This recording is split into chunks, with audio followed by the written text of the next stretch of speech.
ang laging nasusunod. O, pakinggan natin, sinabi ni VP Sara na kung mag-i-inhibit si Bato, mag-inhibit din si Risa Hontiveros na may kaso ng witness tampering. O, yan ang dapat na mag-inhibit kasi yan si Risa Hontiveros, nagsisimula pa lang, guilty ka na sa kanya. Ginawa niya na yan kay Pastor Apollo Kibuloy, hindi niya pa nakakausap si Pastor Apollo Kibuloy, guilty na sa kanya. O, ikita mo, nung isang beses na humarap si Pastor Apollo Kibuloy, dinaan siya sa legal. O, kung meron kayong mga problema sa akin, kasuhan nyo na lang ako. O, hindi nyo ako makasuhan, bakit? Ngayon, kung hindi na ako para sumagot pa dito sa korte mong sa kangaroo court mo, doon ako kasagot sa proper na court, which is yung regional trial court. Kaya nga ngayon, ayan, nilalabanan ni Pastor Apollo Kibuloy at inaatinan niya yung mga kaso niya. Sisimula na yung hearing ng kanyang mga kaso. Inaantay na lang natin yung resulta ng kanyang motion to post bail. Yun lang inaantay natin. Pag nag-grant yun, wala na. Pag nag-grant yun, nako po, wala na, talagang doble-doble ng black eye ninyo. Mantakin mo, pinakulong nyo si Pastor, pinakulong nyo si PRD, ini-impeach nyo si VP Sara, tapos tatlo silang makakalaya mula sa kuko ng mga kawatan sa gobyerno, di ba? Kaya napakatamis ng tagumpay kapag lahat nitong mga taong binalahura ng gobyernong ito, lahat ay makakabalik sila dun sa dati nilang mga normal na ginagawa. Nakaka good vibes yan, at saka napakalaking sampal niyan para sa pamahalaan natin kay Abalos, kay DOJ Secretary, kay Remulla, kay Torre, kay Marbil, kay Pajardo, kay Bongbong, dyan kay Tambaloslos.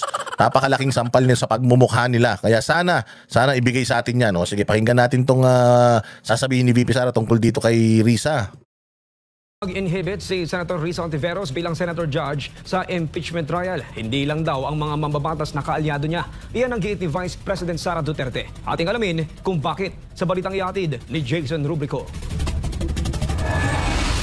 Kasunod ng panawagan ng ilang grupo na dapat mag-inhibit sina Senator Amy Marcos at Senator Robin Padilla sa impeachment trial dahil umano sa kanilang pagkiling kay Vice President Sara Duterte, iginit ng bise na kung bias ang batayan, patas lang na ipa-inhibit din si Senator Risa Hontiveros. Ayon kay VP Sara, si Hontiveros ay hayagang nagpakita ng pagkiling laban sa kanilang pamilya sa isang pampublikong pahayag kung saan sinabi umano nitong dapat burahin, gibain o sirain ang pamilyang Duterte. Hindi kasi tayo pwede magpa-inhibit ng mga senator judges based on bias. Buti pa si Inday, naiintindihan yun. Pero itong mga bobong mga nasa Congress, bobong mga nandirito sa media, hindi nila naiintindihan. Even Sara knows na she cannot request for that kasi alam niya makapal ang mukha ni Risa Hontiveros. Na kahit anong request mo, alam niyang matigas ang mukha ni Risa Hontiveros. Anak ng toklay na yan. Maniwala kayo, hindi yan mag-iinibit kahit bumili ka ng Bareta de Cabra, hindi mo matatanggal yan dyan. Kapito kuyang hayop na yan dahil nga ang gusto niyan talagang masira lang ang mga Duterte dahil yung mga tropa pitch niya na mga komunista inubos nito ni Pangulong Duterte. Yun ang katotohanan. Even Sara knows that. Nagre-request ba si Sara na mag-inhibit si Risa? Hindi. Paki ko kay Risa. Putangin niya, tanga naman yan. Hindi naman kaya magsalita niyan kung wala yung kanyang abogada. Na lahat ng kanyang speech kaya ang bagal-bagal magsalita, yung pala po siya dinidikta sa kanya ng abogada niya sa GC nila. Na mahiya ka sa balat mo. Puro ka na nga bukbok. Putsang ina. Tapos gusto mo pa maging presidente ng Pilipinas? Ultimong yung ilang taon mo na nandiyan sa Senado? Pangalawang termino mo na yan. Putsa, dapat ang binoto namin yung assistant mo. Dahil siya rin naman palang inaasahan mo dyan, dapat lahat ng sweldo mo sa kanya mapunta eh. Dahil ang posisyon lang naman ng isang tao is you are for or against, Inday Sara, no? Kung ganun ang ating basehan sa inhibition ay dapat din natin ipa-inhibit ang mga senators na meron ding bias against Sara Duterte, na tulad na lang ni Senator Risa Hontiveros na in a public speech sinabi niya na kailangan talaga ano ba term na ginamit? Kailangan burahin or kailangan wasakin, kailangan sirain, gibain ang pamilyang Duterte. Iginiit ng pangalawang Pangulo na dapat pagkatiwalaan ng mga senador na gaganap bilang huwes sa impeachment court. Kaya sinasabi ko, ibigay na natin yung benefit of a doubt dyan sa ating mga senator judges na gagawin nila ang trabaho nila ng patas according to sa sinumpaan nila as senator judges. Samantala, binalikan ni VP Sara ang pahayag mula sa Makati Business Club na Ayan yung sinasabi natin na if you are not afraid, if you are clean, you're not gonna be afraid. No matter how biased itong mga judges na ito. Tingnan mo, kami, anong ginawa namin when we were called in the Congress, dyan sa TRICOM, pumunta kami. Kahit alam namin na biased, pumunta pa rin kami. Kahit alam namin na there's a huge possibility na matulad kami kay Grijaldo, kay Coronel. Coronel na ngayon, na ganun pa kami pa. Pero nagpunta pa rin kami ron. Because alam namin sa mga sarili namin na hindi naman talaga kami binabayaran ng pogo. Wala naman drug lord na nagbabayad sa amin. And alam naman namin na saklaw ng karapatan sa malayang pagpapahayag yung pagbibigay ng opinion tungkol sa mga bagay-bagay. Hindi ba? At saka mga politiko naman tong mga natin, binabatikos natin, hindi naman tong mga pribadong mga tao. Bayad naman ng mga Pilipino ito and public official nga sila, public office is public trust. So, kaya kami nagpupunta doon. Malinaw alam namin alam namin yung mga karapatan namin. So ngayon, eto kay BP Sara, alam niya, hindi siya nagnakaw. Alam niya na lahat ng sinusumbong ng kabila, walang katotohanan yun. And even COA, kinlear na sila. So bakit ako matatakot? Kay 5 Ontiveros pa yan, 10 Ontiveros, 100 Ontiveros. Basta ako, alam ko sa sarili ko na tama yung ginawa ko at wala akong ninakaw na pera, di ako matatakot. Hindi naman siya katulad ni Bongbong. Ngiwi na ng ngiwi. Putang nang yan. Pinire-request mo magpa-drug test, ayaw magpa-drug test. Bakit? Bakit hindi siya kumpiyansa na magpa-drug test kung alam niyang hindi siya addict? Ganun lang yun. So ibahin ninyo si VP Sara. Kaya nga sabi ni VP Sara, I am ready. We've been ready for the past 3 years. Puta, ang bibigat ng mga abogado ni Inday Sara, mga Fortune. Yung mga magiging mga abogado niya. Diyos mio. Tinignan ko yung mga pangalan.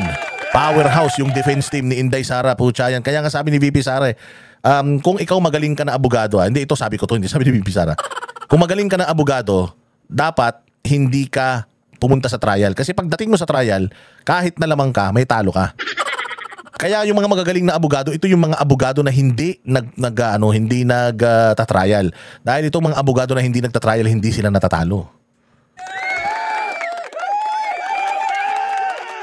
Pero kung magaling yung abogado mo talaga at sanay siya mag-litigate, tapos alam mo pa sa sarili mong puso at isip at kaluluwa mo na wala ka talagang ninakaw, mahimbing kang makakatulog sa iyong buhay at pwede mo nang pabayaan lahat sa mga abogado mo kasi alam mo na wala ka talagang ginawang masama, di ba? Sabing mahalagang ituloy ng Senado ang impeachment trial upang mapanatili ang tiwala ng publiko at mga mamumuhunan. Ayon kay Duterte, matagal nang humina ang investor confidence sa bansa at hindi dapat isisi sa kanya ang mabagal na takbo ng ekonomiya. Kahit nandyan o wala yung impeachment, wala na talagang investor confidence dito sa ating bayan. Kung nakikita nyo, bagsak ang foreign direct investment sa ating bayan. No? Kaya wag nila ako gawing rason kung bakit pangit ang takbo ng ating ekonomiya. Dagdag pa ng Vice Presidente, hindi impeachment ang tamang sukatan ng pananagutan dahil hindi ito kriminal na kaso. Ang tanging layunin umano ng impeachment ay alisin sa pwesto ang isang opisyal. This is not accountability because impeachment, dalawa lang yung penalties dyan. Removal from office tsaka perpetual disqualification from government service. Walang penalties dyan dahil walang kaso dyan. Ang impeachment ay removal process ng isang impeachable officers. Kung gusto talaga nila ng accountability, ay mag-file ng mga kaso dyan sa mga korte. Ganito rin yan. Tama yung sinabi niya kasi yan din yung sinabi ni Pastor Apollo Kibuloy noong siya ay pinapatawag dyan sa Senado. Sabi niya, why would I go there? Ayaw pumunta dyan kay Rizal Ontiveros. Kasi, ano naman yan court of public opinion yan. Tsaka propaganda lang naman yan Sisirain lang naman ako dyan. Hindi naman ako makakapagsalita. Parang sa amin din sa Tricom, di ba? Sa Quadcom, ganun din. Pag nagmali ka, kulong ka. So, wala namang napapatunayan yung mga hearing na yan sa Senado, sa Kongreso. Kaya nga, sabi ni Pastor noon, if you have a lot to say about me, you should have filed a case against me sa korte. Doon ako sasagot sa korte. Kasi kung dito lang, hindi naman ako kayang ipakulong ng Senado bukod sa i-contempt nila ako. Pero yung sentensyahan ako, malabo. So, kaysa nag-iimbestiga tayo rito at sinasabi naman nitong mga resource person mo na ang dami-dami nilang hawak against me, di pumunta na kayo sa korte, doon tayo magkita-kita. Ba't tayo nandito sa Senado? Kita mo. Isang araw lang na umattend doon si Pastor Apollo Kibuloy at in-exercise niya yung kanyang rights. Anong nangyari? Di tapos yung hearing ni Tarantada. Di ba? Ganun yan, mga bossing. Diyos ko po. Kaya, ito pa. Hindi lamang ang proseso ng impeachment trial, kundi pati ang kontrobersyal umanong pagpasa ng articles of impeachment mula sa Kongreso patungong Senado. Alam naman natin at alam naman nila na yung mga pirma ng mga congressman, unang-una hindi nila binasa yung articles of impeachment. Pangalawa, marami sa kanila ang tumanggap ng budget o pera kapalit ng kanilang signatures. In fact, madami sa kanila ang umamin na may kapalit yung kanilang pagpirma doon sa articles of impeachment. So if we are to talk about accountability by business groups, dapat questionin din natin kung paano ginawa yung articles of impeachment at paano pinasa yung articles. Tama kayo, tingnan ninyo kung sino yung mga abogado ni Inday Sara sa impeachment ay ang Fortune, Narvasa and Salazar Law Office. Diyos ko po, si Sigrid Fortune, Gregorio Narvasa, Sheila Sison, Carlo Joaquin Narvasa, Roberto Batong Bakal, puta pangalan pa lang.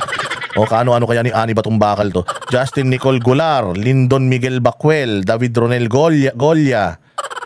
Puta, the 7th. David Ronel Golia, the 7th. Puta, pag ganito ang pangalan mo, mabigat na tao ka.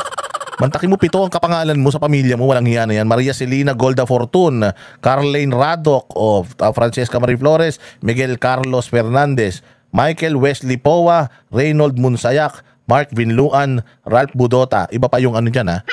Iba pa, counsel pa lang to. Yung lead counsel, yan pa yung mabibigat yung lead counsel niya. Yung lead counsel niya, yan na yung father-in-law niya na isang carpio. So good luck, Bibi Sara. We hope that well, sabi ko naman sa inyo, unti-unti, the tides are changing.